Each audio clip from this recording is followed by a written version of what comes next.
Salut tout le monde, c'est Toufla, j'espère que vous allez bien. Aujourd'hui, on se retrouve pour une vidéo phare où je vais donc m'occuper des 100 contrats à déception qui ont tous été préparés ici. Je me suis toujours demandé sur TFT qu'est-ce que les gens pouvaient bien y gagner à en farmer toute la journée. J'en connais quelques-uns dans la commu qui font ça H24. Donc je me suis dit, pourquoi pas moi? On est en mid-saison, on a du temps, pourquoi pas? Il y a bébé qui dort à côté, on a 2-3 heures, allons-y. Pour ce faire, comme je disais, on a tous les contrats déception qui ont été préparés, le regex est avantageux pour moi. Au niveau du stuff de Gianna, on a bien sûr le 15% en duplication de currency, on a eu la chance de crafter avec un 19% d'increase job speed, et les rogue markers juste en dessous. Ensuite, quelque chose de très intéressant au niveau de son stuff, on a mis les 14% de chance de reveal avec Wakano. À chaque fois qu'on va faire un contrat, on aura une chance d'avoir un reveal supplémentaire de Wakano. Donc, possibilité d'en avoir 3 d'un coup. Un de Wakano qui est obligatoire, un de Gianna qui va nous donner aussi 40% de réduction, plus 14% d'avoir un truc de Wakano gratuit en plus. On a 14% d'increase déception speed aussi. Ça ne fonctionnera uniquement quand il y a besoin du job de Gianna. Au niveau de la clock, 20% job speed, 14% de reduce ring fee, très intéressant. Les deux autres nous servent vraiment pas grand chose, sauf le 7% reduce raising of alert from opening chest. Vu qu'on va tous les ouvrir, ça va être intéressant sur le long terme. Et pour finir, l'obsidian sharpening stone. Ici, on a encore du job speed et de la ring fee. Le reduce ring fee va être très intéressant parce qu'on en a quand même pas mal. Donc avec tous les contrats déception qu'on va runner, on va se retrouver à payer très peu. Donc au final, avoir plus de rock markers et encore plus de rentabilité. En plus, sur la strat, c'est quelque chose que je run pour la première fois, mais que j'ai pu voir avec d'autres personnes dans la commu aussi. C'est le 1% de chance que les chaos orbs qui vont dropper se transforment en divine. Et vu qu'on a la broche avec les 15% de chance de duplication, il y a aussi la chance que le chaos se transforme en 2 divines. Je me demande bien sur les 100 contrats combien on va en avoir. Là aussi, je vous donne aussi un petit tips que je partage de Big Dog. C'est pour aller le plus vite possible, vraiment les ranger par ordre. Par exemple, là, on a tous les Smuggler Den, ici, on a tous les laboratories et ainsi de suite. Parce que la clé est vraiment la vitesse. Une fois qu'on est préparé, on va tous les enchaîner et on verra les récompenses à la fin. Je vous fais un petit montage de tout ce qu'on a droppé et je vous retrouve à la fin pour le petit débrief.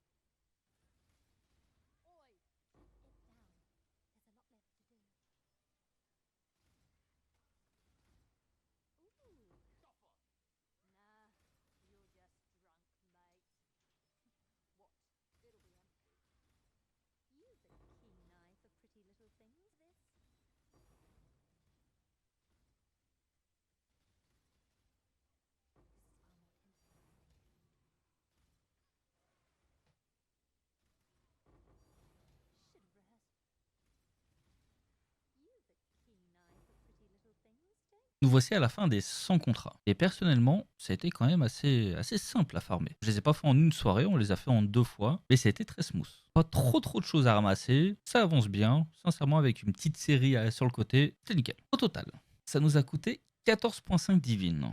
On a eu 12,5 de contrats, 2 drogue marqueurs.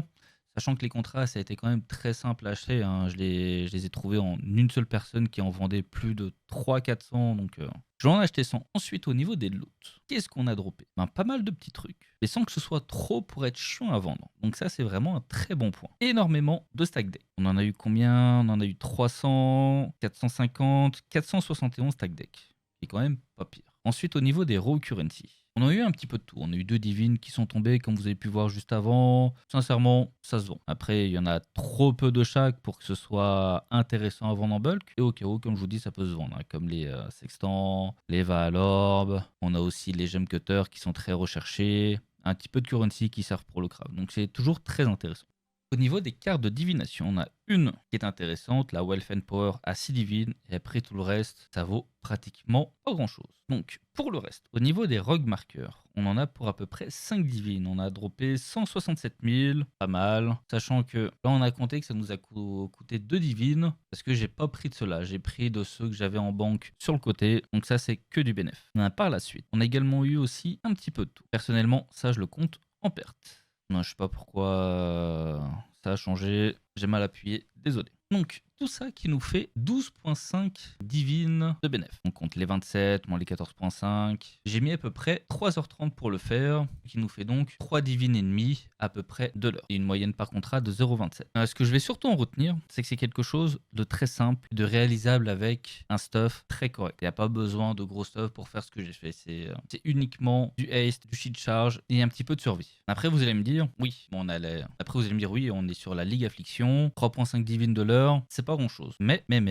c'est largement améliorable. Parce que moi, j'ai un build qui est quand même assez lent. Il y a certains builds qui sont dédiés justement à farmer le heist ou à farmer des labs où vraiment vous avez 8, 900 de mouvement speed dessus. Moi, j'ai que 140, hein, donc c'est vraiment pas grand chose. Les contrats, vous les faites 3 à 4 fois plus rapidement que ce que moi je les faisais. Surtout que j'ai passé mon temps à ouvrir tous les coffres. La barre d'alerte, je l'utilisais au maximum. Les coffres d'Harbinger, je les ai pas tous ouverts, surtout sur la fin. Je commençais à surtout vouloir finir les 100 contrats parce que tous ceux que j'ai ouverts m'ont strictement rien donné. Et pour avoir des morceaux de chaos, sincèrement, ce qu'il faut aussi retenir de cette strat, c'est que c'est surtout pour pouvoir faire des blueprints. Parce que les blueprints, même si vous achetez énormément de rogue marqueurs, il vous faut quand même des reveals. Sauf si vous faites la strat de Big Duck et dans ce cas-là, vous les renez sans rien reveal dessus. Mais ça, on pourra tester pour une prochaine vidéo. Pour l'instant, on va rester sur la base du heist. Ouvrir les coffres. Si cette vidéo t'a plu, n'hésite pas à lâcher un like. Le guide de cette strat est aussi sur le site web que je vous mets en description. Et bien sûr, l'ouverture des stack decks sera pour une prochaine vidéo. Je vous remercie d'avoir regardé cette vidéo jusqu'au bout et je vous dis à bientôt.